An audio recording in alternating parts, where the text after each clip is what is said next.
Hello, this is Matt, and which design was best for each denomination? Let's start with the cents. You have the Indian head, which was beautiful. You have the wheat penny. You have the memorial cent.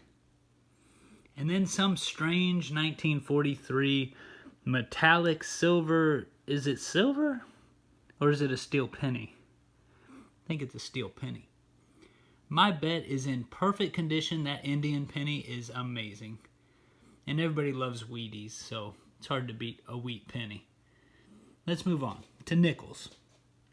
Again, in circulated condition, the Liberty Head nickel really struggles. There's not much there, but I'm sure in better condition you can see more details. Similar with the Buffalo, but the Buffalo looks good no matter what. The only thing that really wears is the date. If you have an uncirculated Buffalo nickel, that is very hard to beat. But a lot of them are dateless, so I'd say the Buffalo is a little more attractive than the Liberty. And if we go over to the good old Jefferson nickel, pretty classic design. The main thing Jefferson has going is during those World War II era when they were 35% silver.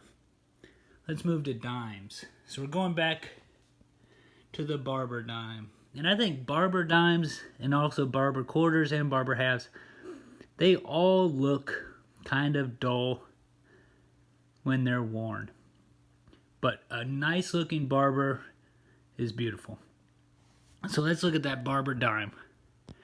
In circulated condition, again, not that attractive. But the magical dime, the Mercury head, the Liberty head, that has to be the winner. Mercury. So from Mercury, it ended in 1945, which was the end of World War II, and the death of Roosevelt. And that's why we ended up with the Roosevelt head dime. So we have FDR, and that's what we're used to seeing. Let's go to the quarter. So the quarter is similar. Barber head, same design.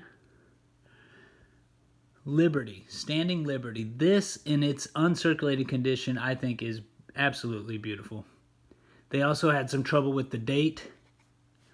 So they did change the design and recess the date. So you'll see, I believe it's 1926, maybe 1925 and on. They are easier to see the dates on those because the date was recessed.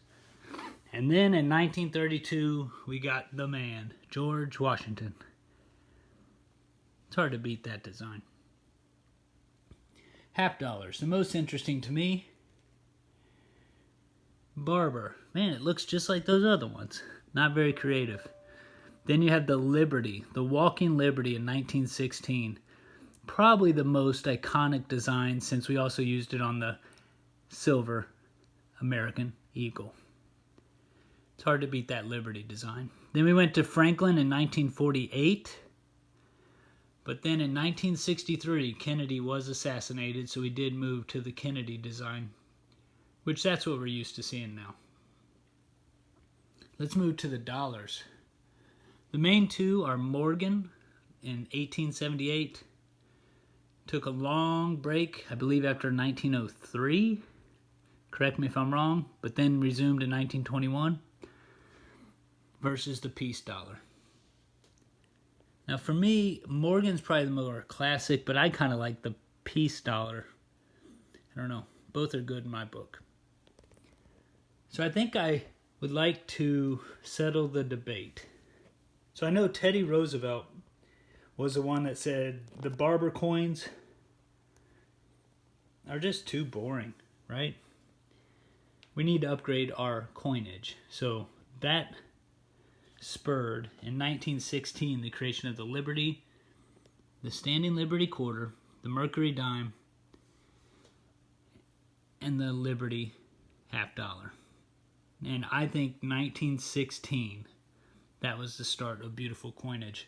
So it probably wasn't much of a surprise. I think this whole contest for dimes, quarters, and half dollars has to go to the Mercury, Standing Liberty, and the Walking Liberty.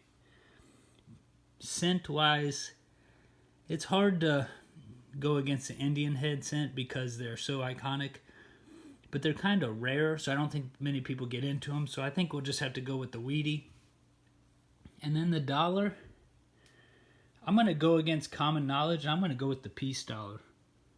And the reason I want to go with the Peace Dollar is it is a shorter series. Looks like a more attractive lady.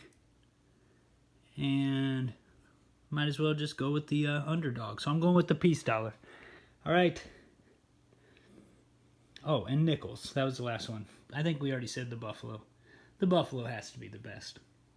So that's what I had. Which design is best for each denomination? I hope I settled it for you. If I didn't, please put it in the comments below. And we'll see you next time.